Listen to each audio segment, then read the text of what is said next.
All right, panel of titans here. Thanks, Cynthia, for giving us some good context for where the industry is now, too, so we can kind of get into some of the history of how we got here. But first, something we've all been waiting for. Will the real Satoshi please stand up? just kidding. Maybe should have tried Simon Says there. Well, no, thank you, but not Satoshi, but. But seriously, all of you, we would not be here today without each of you, and want to kind of dive into some of kind of your innovations here. So start off with the godfather of it all, David. Can you take us back to 81, 82? Talk to us how you're thinking about the development of cryptography back then. Well, sure. I was a grad student at Berkeley, and this was a very different kind of time, but I identified a fundamental problem which you could say blockchain is sort of the latest answer to, and that is, how can people who don't trust each other trust a single computation to follow a public algorithm and to communicate the results securely to various users. And that problem was the basis for my dissertation, and the way I tackled it was essentially with a kind of blockchain. And people have analyzed this only recently because that work was kind of hidden for a long time in the library at Berkeley, but it seems that it included both the permissioned and unpermissioned. It did not include proof of work, which is something, so it was filed and approved or whatever. I got my PhD in '82, and I guess it was a full decade later that Cynthia Dwork and Monina Orr, who incidentally was one of my co-authors on a offline electronic money paper, published the proof of work idea. I remember clearly them presenting it at a conference that, in fact, a series of conferences that I created, the crypto conferences, and their whole big idea for its use was as a way to prevent spam. Mm-hmm. Messaging was kind of a core part of how you're thinking about this until then, right? Yeah, so that's right.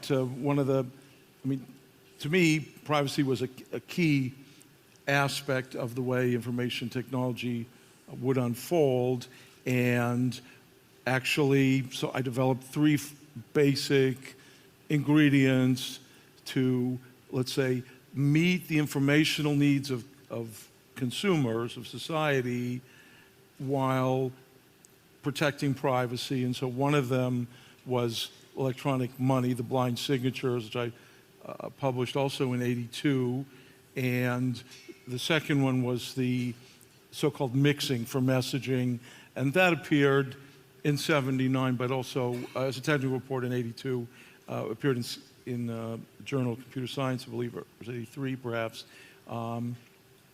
And then there was a third component, which I called credential mechanisms, which is a kind of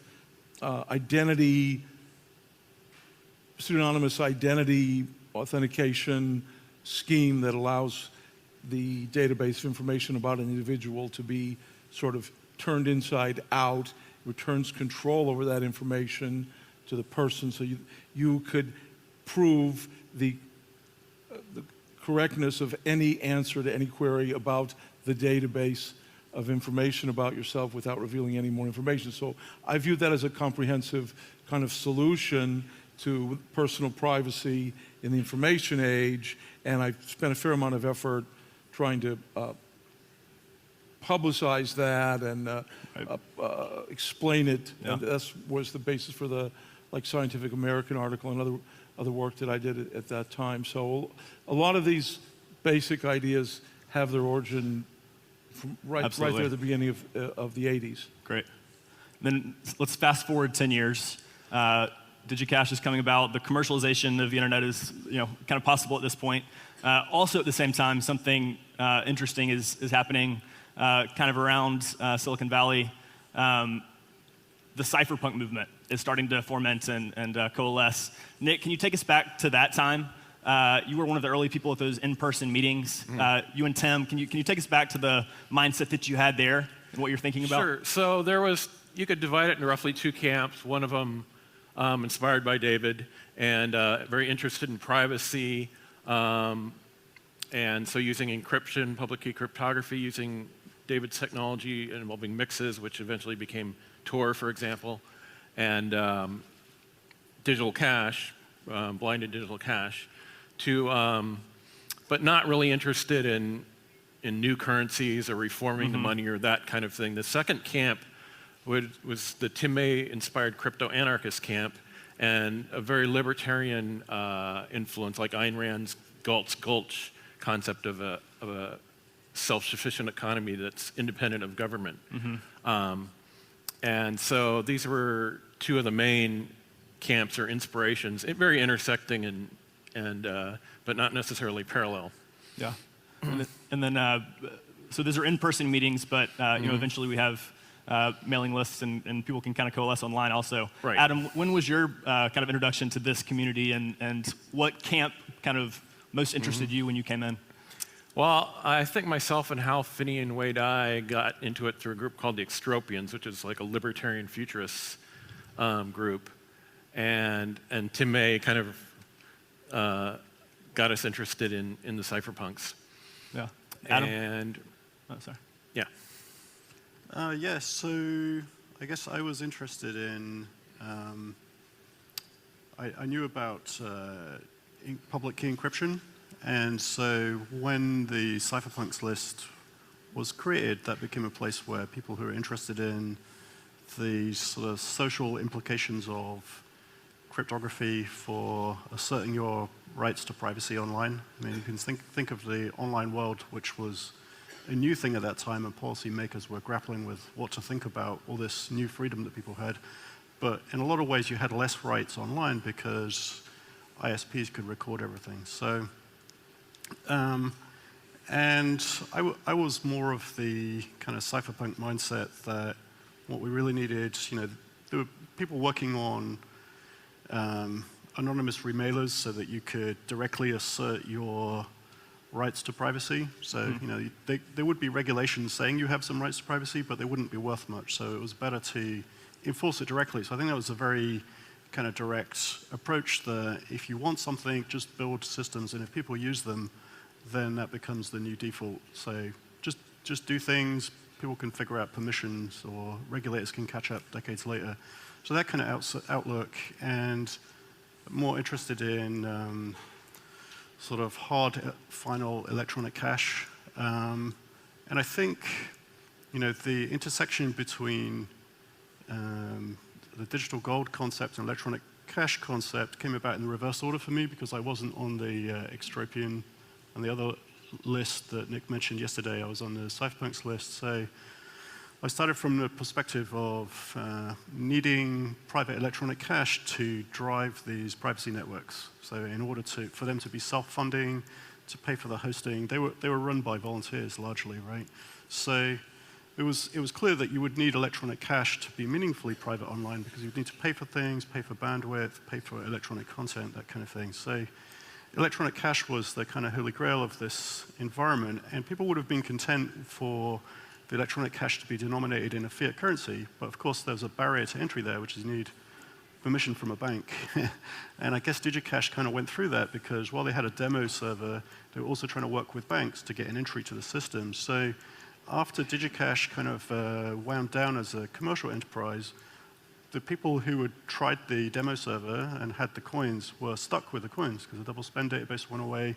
And their thinking was, that was a great idea, but we need a distributed way to achieve that so that it would continue to operate for decades into the future as different individuals and companies came and left. So I think proof of work became a mechanism to do that because you could, as Wei Dai put it with his B-money proposal, you could have an electronic cash system without an interface to the banking network by mining the coins from scratch. And I mean, going back to the proof of work thing, it's interesting actually. You know, there's a lot of sort of reinvention of similar ideas thread through decades of things here, but the proof of work, at the time I proposed Hashcash, I hadn't read the Dwork paper, but somebody pointed out to me a few months after I published that, and coincidentally they had the same use case, except in my case I was operating a remailer, and people would spam through it to I think actually because they were anti-privacy, and they wanted to annoy system administrators about the spam coming through remailers, particularly onto Usenet, which is expensive because it's broadcast. So I thought about this kind of resource waste, and normally the way that people combat spam is to try and identify and block the sender. But because it's a remailer, you definitionally don't know that. So it caused a sort of rethink to think, what's really the problem is that it's free. So how can we impose a cost, given that at that time there was no PayPal, and anyway those things are, you know, credit cards and PayPal are all very identified, and this is an anonymous system. So that's where the kind of Hashcash postage stamp came from. And it turns out, I mean, and that, publishing that started a conversation about digital scarcity and use in systems that try to build a reusable electronic cash from it. And there were at least 3 of those, one being Nick Szabo's BitGold, another being Wei Dai's B-Money, both in '98, if I recall, and Hal Finney did another one in 2004 called Reusable Proof of Work. Want to come back to those. Step back real quick, back to DigiCash, because we you know, foundational kind of innovation at the time also. David, can you take us back to kind of the founding of that and the kind of purpose for the product of eCash as a part of it? Sure. Most people don't really know this, and I had a Freedom of Information Act process with the Dutch government to get information on this, and recently they decided they weren't going to give me any information. But the fact is that based on my publication of blind signatures from the '82, I was approached by the Dutch Ministry of Infrastructure and Transportation to make a highway speed road toll payment system like we have today that would be smart card based and would protect the privacy of the motorists. And they really needed this and wanted it because it was the only way to manage the overused highway system in the Netherlands. And we told them we could do it. I told them that if they wanted us to build an actual proof of it, that it could work with the same type of microcontroller that's used in smart cards with the 6805, and you know, payments are completed in 1 meter of road travel, so that's only a few milliseconds. We would do it, and they would have to then pay us to make a prototype system. So I got a bunch of college students to turn one of their houses into kind of a lab, and we worked 24/7 for about the better part of 10 days and actually made a physical device and demonstrated it to these consultants that the ministry had hired, who were dead set on proving that we couldn't possibly do it because they wanted the contract to do it without privacy. Anyways, and we succeeded, and so they gave us this contract to build a demonstration system, and that was the beginning of the DigiCash company. And then I was invited to give a keynote at the first World Wide Web conference in Geneva, and I used that opportunity to make the first eCash payment over the internet. And this was something that was widely reported globally at the time and created a tremendous amount of interest. And so we built a system that Adam mentioned. I wouldn't characterize it as a demo. It was called Cypherpunks, and it was a currency that had a fixed cap on the total amount that we would issue, and anyone who would build a shop online that would accept it, we would give 100 of these, they were called Cypherpunks to. And if you go to chaum.com, you can see the little museum of all the, or many of the merchants we had online. And so this was... Recommend going there if you have all these old try to- papers yeah. and things. It's pretty interesting. You can see all the press releases. Sure. So we did that, and then we also started working with various commercial banks around the world that wanted to issue eCash. And so it was actually issued by Deutsche Bank in Deutschmarks at the time, which is the largest bank in Europe, and also in Australian dollars and US dollars and so forth. And so we helped banks issue it if they wish to. And in those days, you know, there wasn't enough computing power globally at any kind of reasonable cost to even entertain the idea of the kind of blockchains that we have today. So it was really the only practical way to do it. And my final comment on that episode was that my personal goal was to put electronic money in people's hands that had this blind signature privacy that gave the individual control over their own information. And I believed that if you could get people to experience that control in a useful situation, that the meme of digital sovereignty would have a place to catch from, because, you know, the digital world was not something that was sort of top of mind of the public in those days, and kind of in the way it is today. So that was why I did it, and I think with some success. Yeah, thanks. And brought in Nick into the fold at one point too.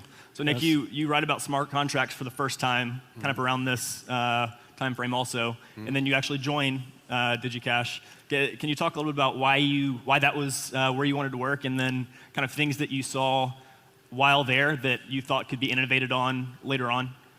Yeah, so it was definitely one of the cool things for a cypherpunk to do is to work for David and do some eCash.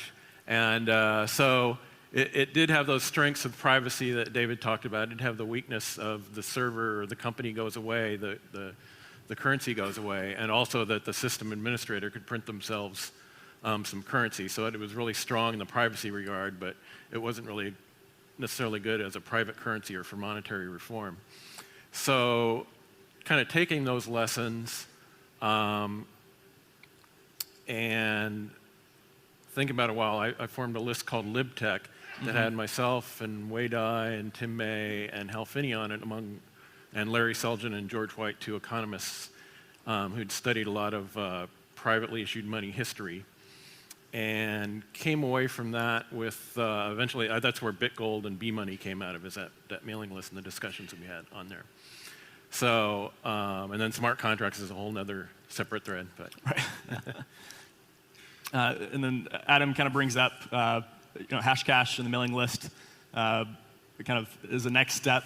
And then a year or two later, you come out with the idea of BitGold. Right. So Hashcash already existed by the time we did LibTech in 1998, and so that certainly was one of our building blocks and inspiration for BitGold and B-Money. Yeah, yeah.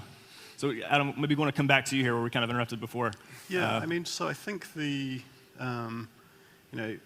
as somebody who spent quite a bit of time reading the academic papers, such as David Chaum's, and a colleague and friend of mine is Stefan Brands, who was David Chaum's PhD student, had another electronic cash system. And I'd implemented these electronic cash systems in libraries and was quite familiar with the cryptography and the trade-offs. So, obviously everybody on the Cypherpunks list was aware about the centralization issue, but didn't have a clear solution. So, you could say that when Bitcoin was released, that it took some getting used to for people with a cryptographic background, because you're used to a asymmetric security advantage for the defender. where you would, as a defender, you could do an operation very quickly, but the attacker would have to spend thousands of years in implausible calculation to break a single transaction, but with the sort of assumption that you should trust the central server, which is, that's a difficult assumption in the real world, is what we've found. So Bitcoin, on the other hand, there is no asymmetry. It's one miner against another. So you have to get your head around the idea that hopefully over 50% of miners will be honest and try to play the protocol to optimize profit in a normal way, as opposed to by disrupting the system and rolling back transactions and things like that. So that's not ideal, but it exists and it works, and it is decentralized, and it turns out that's the key thing. So speaking for myself, I got interested in it from the perspective of, well, it really doesn't have a lot of cryptographic privacy or cryptographic fungibility. Let me try and use my knowledge of electronic cash protocols to try and improve that. And so that's where I proposed what became known as confidential transactions, which was an application of zero-knowledge range proofs to basically encrypt some parts of the transaction data and still have it publicly verifiable, but get a certain degree of privacy from doing that. So yeah, I think that's the trade-off with Bitcoin. The decentralized mining, as Wei Dai put it, gives you an electronic cash system without a banking interface, and it's optimized for sort of survivability and decentralization. And the other interesting thing is that the blind signature-based electronic cash protocols, David Chaum, Stefan Brands, and there were others in the literature, provide cryptographic fungibility, which means that basically somebody can't censor your transaction simply because they can't identify it amongst any others. So their only choice would be to shut the system down or let it go, right? Whereas in Bitcoin, it's significantly transparent. So you can see a trail of transactions going through the system, but nevertheless you have de facto fungibility through decentralization, in the sense that there are many competing miners, and if one miner chooses to not process your transaction, chances are in the next block another miner will, or another one will. And it takes quite a lot of effort and coordination in order for the miners to collude collectively to block, and they'd have to take it really seriously and reach a degree of centralization and probably damage the value ultimately of the currency. So to date, that kind of property is largely held, at least for Bitcoin, and there's some other coins that haven't done so well in that regard. Yeah, and on that note, do you want to mention that y'all kind of recently rolled out or announced some of your mining products. How do you think about those products in kind of this context of centralization and competition? Yeah, well, I mean, so we actually got involved with that because of concerns about the build-up in centralization, in particular the sidechain concept, which is a kind of connected chain that you might merge mine associated with Bitcoin. So miners could mine both the main Bitcoin chain and a related chain that doesn't have its own coin. It's just a way to extend Bitcoin. And that has less incentive, like financial incentive to mine it correctly, because somebody can mine. With Bitcoin, all they can really do is try to undo a transaction and use that to cheat somebody. Whereas in a sidechain, potentially miners, if hostile, could take the balance of coins in the chain. So you need a higher degree of decentralization to feel comfortable about operating a sidechain using mining only, which is preferable as it's very decentralized and permissionless. So we got involved in mining because that was a couple of years ago when we first started. Centralization had got kind of out of control in mining. There were people doing the equivalent of selling mining machines, or selling mining machines if they're voting machines, and insisting that the buyer would vote for their favored politician, which is not a good way to approach voting machines, nor a good way to approach decentralization in Bitcoin. So I would say that Bitcoin's value significantly stems from its permissionlessness and decentralization and sort of neutrality, so that anybody can participate, and that centralization is kept decentralized enough to assure the properties of the system. David, you might have had a comment there on. No, I mean it's I think if you had to have kind of been there to experience this decades and decades of developments that brought us to this point, and I was trying to think of what aspects that hadn't really been mentioned but that really colored the whole thing. And I think, to me, a key thing was even back before the web, it was clear to some of us, I think the people on stage here at least, that, and people had thought about this, and I think it was tangentially mentioned, that micropayments would be a way to organize all of online resources, and that there was a sort of countervailing, competing approach, which was the sort of advertising-based model.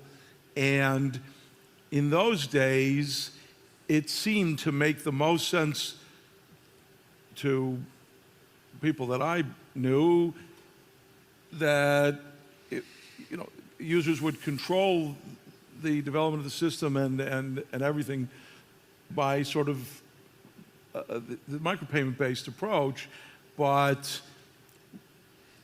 yeah, I think we misjudged the ability for people with very deep pockets to like push the data mining, advertising-based approach aggressively as the internet developed kind of explosively and predominate. And that, sadly, has brought us to the world that we have today, which I view as a big problem. So if we had succeeded to maybe get the transaction costs down and decentralize a little more and get the meme out, it could be a very, very different online world. Yeah, unfortunately, there's some pretty fundamental limits, and they're not computational limits, they're mental limits on how fine-grained nickel and dime or fractions of nickel and dime people want to keep track of. So. Yes, yeah. Okay, the micropayment vision has the big problem that it's more expensive to think about a micropayment than the value of the micropayment. Right. But presumably, this could be built in a hidden way. And yeah, I don't know. I've tried to think about that, but it's nobody's kind of come a up with moot it yet. debate at this point. But Yeah. I'll just say that back in the day, it could have been that these type of payments technologies could have created a very different online space than we have today. Yeah. And Nick, certainly with the your, sorry. Adam, Oh, that was the hope back then, yeah. Yeah, I mean, I think it shouldn't be underestimated as somebody who used DigiCash's electronic cash system and read with interest the developments, that there was a lot of excitement about this technology and what the company was doing. Yes. Something akin to Bitcoin. Obviously, Bitcoin has kind of exploded much bigger than that, but initially it was a similar kind of vibe. So for many of us, it's a return to the excitement of seeing electronic cash deployed finally. And I think the one thing that is new and helps Bitcoin adoption is the monetary reform aspect that Nick mentioned. So the idea that it is an independent floating value asset that became an investment instrument. So people get involved in Bitcoin through many different routes, like coincidental and buying a cup of coffee and then like read about it. And before they get too far into it, they get enamored by the ability to control your own money, to have sort of financial sovereignty, and to innovate permissionlessly on top of it in the same way that you can on the internet. So I think the fact that it's an investable asset actually multiplied the interest, because a lot of people get interested originally because, oh, the number's going up and they'll buy some, but then they read about it and they find it interesting independently of the value. So depending on how you look at it, the fact that it has a floating value could be, the direction I came at it, it was because that was the only way we knew how to do it, because we tried to, make something that you could mine that would have a stable price compared to the US dollar. That would have been acceptable, but it turned out harder to do that. And from Nick's perspective, I understand he actually wanted it to be independent, so it would reform the monetary supply. But in any case, that's the way it arrived, and that turned out to be sort of a multiplier in the adoption, I think. Yeah. And it did arrive after Nick and Hal Finney kind of had their own innovations on top of Hashcash and David's inventions. So it arrives. Two of you are cited in the white paper, and then Nick, you're mentioned in Satoshi's writings on Bitcoin talk by name, and BitGold is kind of cited as a progenitor of Bitcoin. So we have Bitcoin, and it's kind of proven itself over time that it's something that exists and has value. Where do we go from here with that? How can Bitcoin be improved upon? Maybe I want to start with Adam on this, and then get Nick and David's thoughts too. So, I mean, I think there's two things. So one is a kind of computer science thing, and Bitcoin is very sort of bottom-up, low-level, very optimized, kind of like a Unix design philosophy. So it does one thing, does it well, has a simple model for coins. And ultimately, if you're talking about a highly valuable asset that members of the public have hundreds of billions of dollars invested in, you don't want to move fast and break things. That's the opposite of what you want. So I think Bitcoin's doing the right thing by focusing on security first. There is an enormous amount of highly skilled protocol developer and system-level programming expertise poured into it because it's where all the action is. It's, by volume, it's probably 90% of the crypto market, right? If you factor in the actual volume of usage and trading. So, I mean, I think in terms of improving it, I would look at it from the point of view of incrementally improving the computer science, the technology, the cryptography as new techniques become available or as optimizations improve. But in terms of, some people talk about improving on Bitcoin as in making a whole new coin that is going to compete with and displace Bitcoin. And I find that argument to be implausible because Bitcoin has an enormous network effect, and it would be disadvantageous to crypto as a whole if Bitcoin were to get displaced by by a competitor. But on a practical basis, also, if there is some better technology, there's absolutely no reason that Bitcoin wouldn't and couldn't incorporate it, including something quite novel and different. Let's say a completely different storage scheme.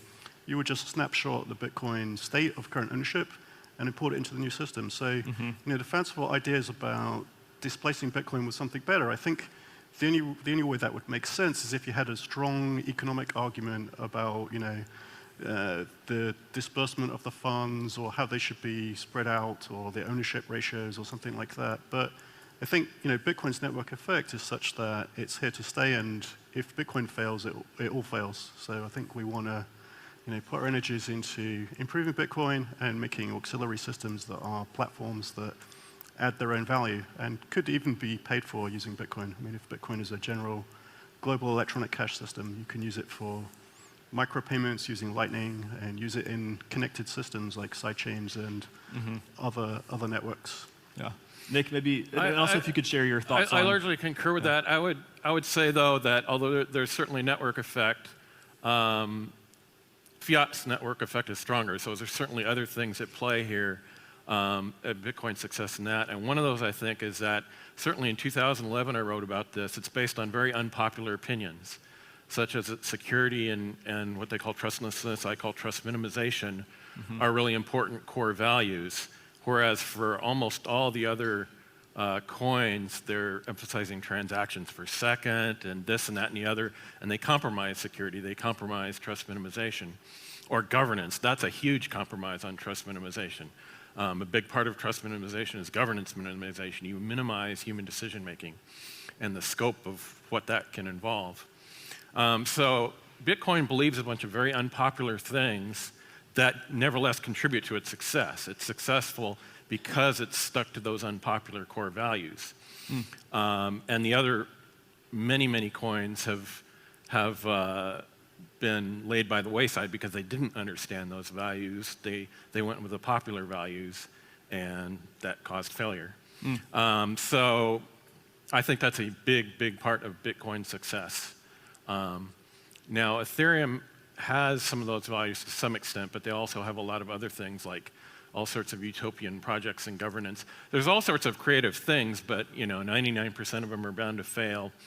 And the Turing complete aspect of it is very valuable, but on the other hand, it comes at a huge cost. And as a result, there's a lot of problems with gas fees and centralization, with a lot of Ethereum's just run on Infura now. So there's a lot of vulnerability and fragility with Ethereum that you don't have with Bitcoin. Yeah. And we did get to Bitcoin through a series of attempts and failures, and so there maybe potentially is a world where Bitcoin works and is what it is, and then things can still be attempted, and maybe something happens in terms of a breakthrough, with another protocol, another project. David, do you have anything to add to those comments? I think these are wise and profound observations. However, I mean, the U.S. government, I think, was planning to close the United States Patent Office in, I think it was the 1860s, because they felt that anything that was worth having been invented had already been invented. So I don't know. Remains to be seen.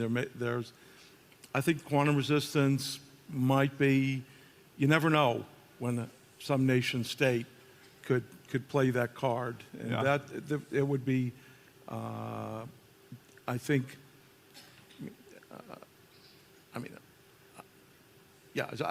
I think it's and there is a battle. I mean, another aspect I could mention historically in the broader field of the use of cryptography publicly was that from the very beginning, the U.S. government, for instance, was against it. Not only did they not want us to use cryptography, except that was offered by U.S. companies for U.S. products, they didn't want us to even think about cryptography, really do research in cryptography. So in 1982, the U.S. government, the head of their national security agency, started writing letters to the major scientific organizations, threatening them with draconian legal repercussions for even having sessions, let alone whole conferences on cryptography. Yeah. And unpopular ideas again. yeah, it was so. There is a battle on for global dominance in currencies, and I think everyone's aware of that. And these digital currencies might be small players in that scheme of things, but some nation states seem to think that they could use this type of technology to great advantage. So Yeah. I think we're at a point where it's kind of hard to really say how this is all going to play out, but it is probably a lot more important today than it was when we all started with this. And if you believe that digital sovereignty is critical, then it's only a part of the whole question of how is information technology going to affect life on this planet? Will it be allow domination by a small group of centralized actors, whether they be people or machines or some combination of them, or will it be, in fact, somewhat of a democratizing and decentralized kind of approach that I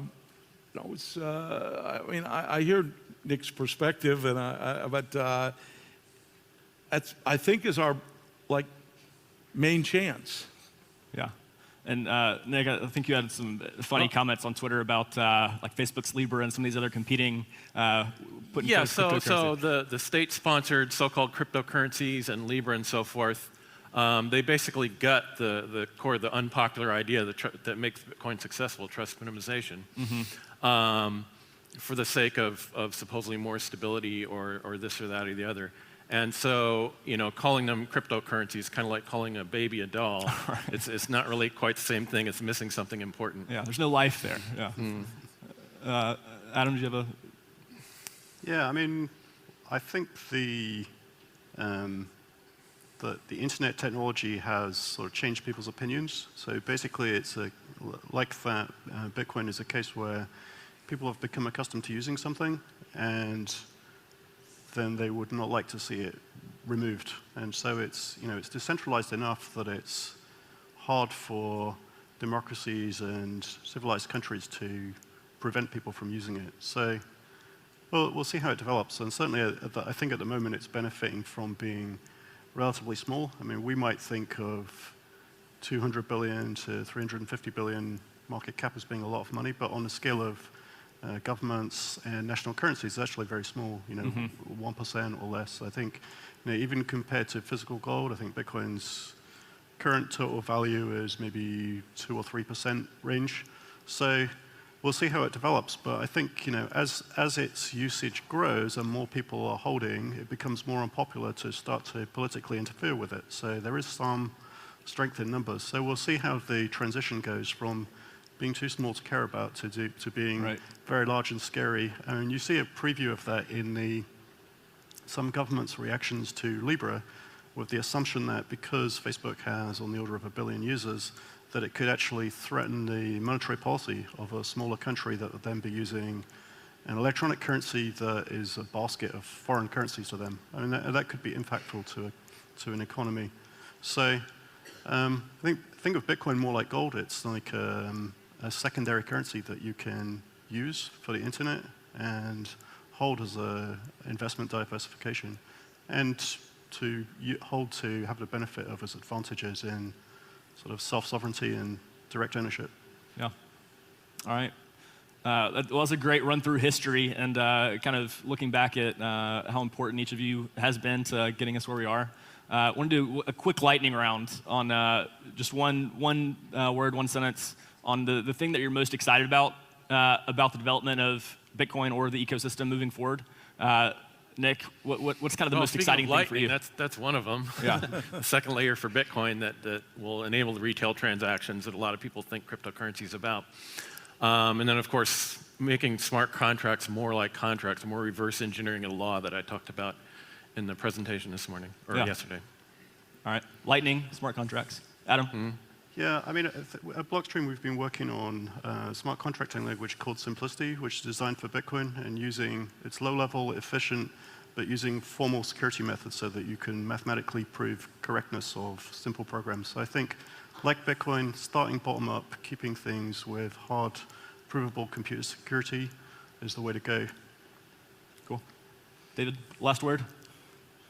Well, I think the real challenge is to make something that could be an attractive replacement product for consumers compared to WeChat or Facebook or some of the other messaging integrated with payments and mini-app systems that are dominating consumer use of information technology. Sovereign data. Well, thank you all so much, and thank you for joining us. That's our time here. So, thanks. Thank you. Thank you. Thank you very much.